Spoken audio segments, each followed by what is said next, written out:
Hello po ulit sa inyo mga kananay. For today's video ay samahan nyo akong magluto ng masarap na pork ribs caldereta.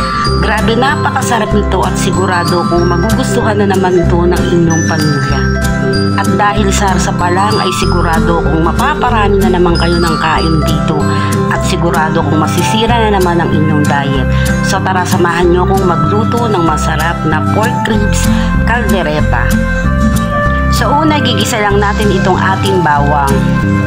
Next naman, ay gigisa naman natin yung ating sibuyas. Ganun din ang ating kamatis. Tapos inimix-mix lang natin siya hanggang sa lumabas yung kanyang aroma.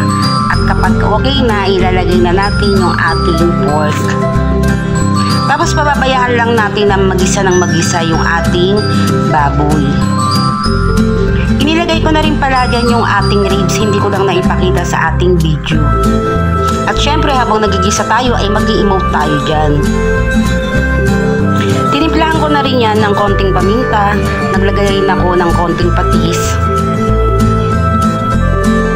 Next naman ay ilalagay na natin itong ating tomato paste na maliit lang na nakasachet.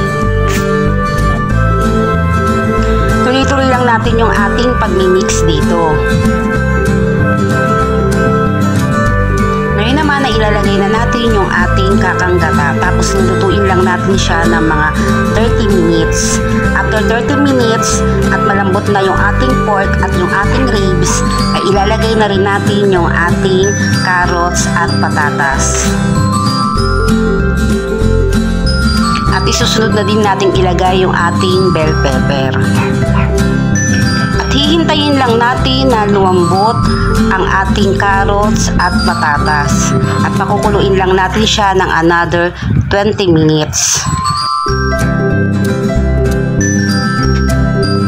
At kapag kumulo na siya at malambot na yung ating carrots at patatas, ay ilalagay na natin yung ating keso.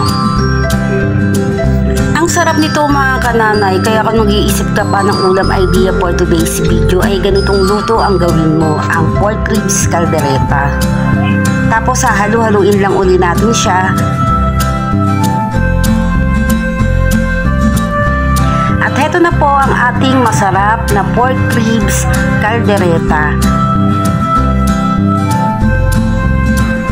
So ayun lang po mga kananay, sana nagustuhan nyo po ang ating ulam idea recipe for today's video. Maraming salamat po sa inyong panonood. Kain po tayo!